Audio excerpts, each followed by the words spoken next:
Throughout history, some objects have been imbued with a power so profound they've shaped the destinies of empires and driven the ambitions of the world's most powerful rulers. These are not mere artifacts. They are legends forged in belief, myth, and blood. Among them, one stands out, an object of both divine reverence and terrifying obsession, the Spear of Destiny. This is the story of a simple iron spearhead said to have pierced the side of Jesus Christ during his crucifixion, and how it became one of the most sought-after and feared relics in human history, a symbol of ultimate power. It promised victory to whoever possessed it, but also brought with it a dark and inescapable curse. Our story begins nearly 2,000 years ago on a desolate hill outside Jerusalem. According to the Gospel of John, as Jesus hung on the cross, a Roman soldier was ordered to confirm his death. This soldier, later identified in apocryphal texts as Gaius Cassius Longinus, thrust his spear into Jesus' side.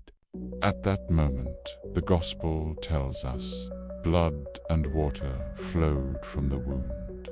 Tradition holds that Longinus, who was nearly blind, was cured when some of that sacred blood and water splashed into his eyes. He is said to have converted to Christianity on the spot, becoming a saint. The spear he wielded from that point on was no longer just a weapon. It was transformed into a holy relic, touched by the divine. It became known as the Holy Lance, or the Spear of Destiny.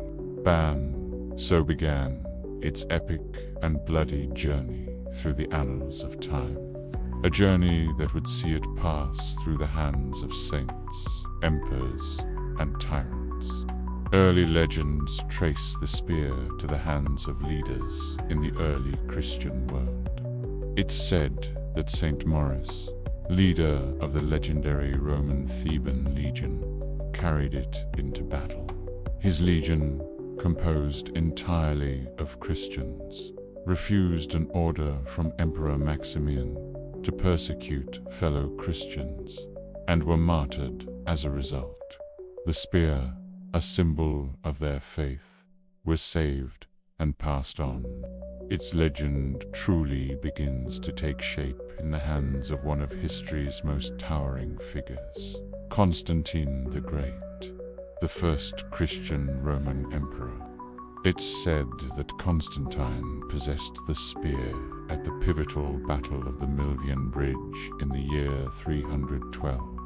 With this holy relic in his possession, he saw a vision of the cross in the sky and heard the words, "In this sign you will conquer."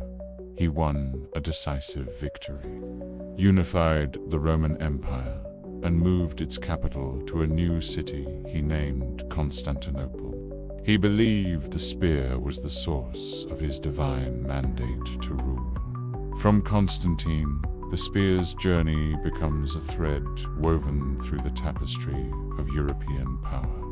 It was passed down through the hands of emperors and kings, each one believing it guaranteed their right to rule and their invincibility in battle. The Frankish king Charles Martel is said to have wielded it at the Battle of Tours in 732, halting the advance of the Umayyad Caliphate into Europe, a victory that many believe saved Western Christendom. Then came Charlemagne, the father of Europe. This legendary emperor was said to have been inseparable from the spear. He carried it through 47 successful military campaigns, never once tasting defeat. He built a vast empire, the largest in Europe since the Romans, but the legends also contain a warning. It is said that the moment Charlemagne accidentally dropped the spear, He died shortly thereafter. This was the first hint of the relic's darker side. The power it bestowed was conditional. To lose the spear was to lose everything, including one's life. Over the centuries, the spear passed through the hands of a succession of Holy Roman emperors. Otto the Great used it to secure his victory against the Magyars at the Battle of Lechfeld. Emperor Frederick Barbarossa, one of the leaders of the Third Crusade, also possessed it. His story ends in tragedy. Legend says he drowned while crossing a river in Anatolia, moments after the spear had slipped from his grasp. The pattern was becoming chillingly clear. Possession meant power, but loss meant doom. The spear eventually found a home in Vienna, Austria, becoming part of the Habsburg imperial regalia. For centuries, it was displayed as a symbol of the divine authority of the Holy Roman Empire, a sacred object of veneration. It seemed its violent journey might finally be over, that it could rest as a piece of history. But the 20th century, and one of history's most infamous figures, had other plans.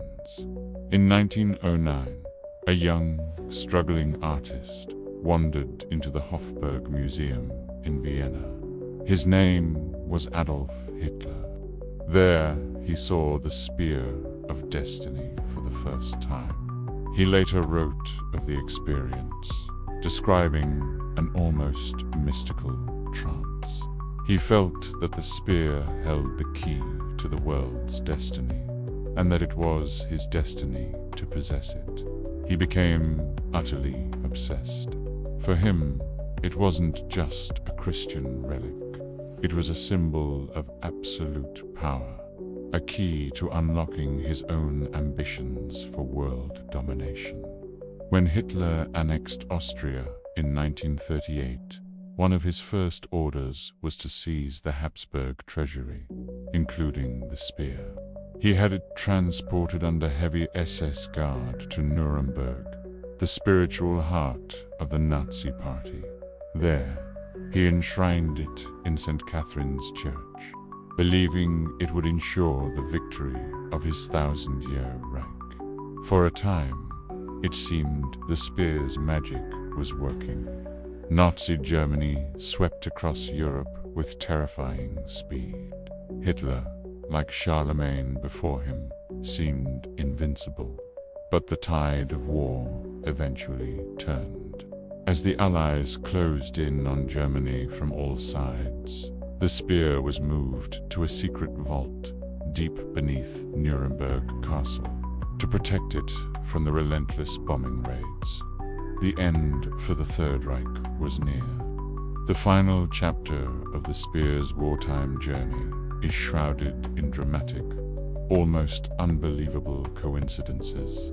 On April 30th, 1945, American forces under General George S. Patton, a man deeply interested in history and reincarnation, located the secret bunker just after 2 p.m. That afternoon, American soldiers took possession of the Spear of Destiny. Less than 2 hours later, hundreds of miles away in a bunker beneath Berlin, Adolf Hitler committed suicide. The timing was uncanny, just as the legends had foretold for centuries. The moment the ruler lost possession of the spear, his power was shattered and his life was forfeit. The prophecy had been fulfilled once again. After the war, General Patton returned the spear and the rest of the imperial regalia to Vienna, where it remains to this day, displayed once more in the Hofburg Palace. Millions of tourists view it every year, many unaware of the blood-soaked history and the terrible power it is said to hold. So, what are we to make of this incredible story? Is the Spear of Destiny truly a supernatural artifact, that grants its owner invincibility? Or is its power something more psychological? Perhaps the belief in its power is what truly inspires greatness and folly in those who possess it. Rulers who held it might have been driven by a supreme confidence, a self-fulfilling prophecy of victory. And when they lost it, perhaps that loss of confidence, that belief that their divine favor was gone, was enough to seal their fate. The spear's journey is a powerful parable about the nature of power itself. It symbolizes the seductive allure of absolute authority and the terrible price that often comes with it. Those who sought it were not just seeking a weapon. They were seeking divine right, a shortcut to greatness. But the spear teaches a harsh lesson. Power built on an external object, on a myth, is fragile. True strength doesn't come from a relic, but from within. The story of the Spear of Destiny continues to fascinate us because it touches on our deepest questions about fate, and the corrupting nature of power. It's a legend that has been written and rewritten in the blood of empires. And as it rests quietly behind glass in Vienna, one can't help but wonder if its story is truly over, or if it's merely waiting for the next ambitious hand to reach for it, ready to gamble everything for a taste of its legendary power. Thank you for joining us on this journey through history and legend. If you enjoyed this exploration into the world's most mysterious artifacts, be sure to like this video and subscribe to our channel for more stories that lie hidden in the shadows of the past. We'll see you next time.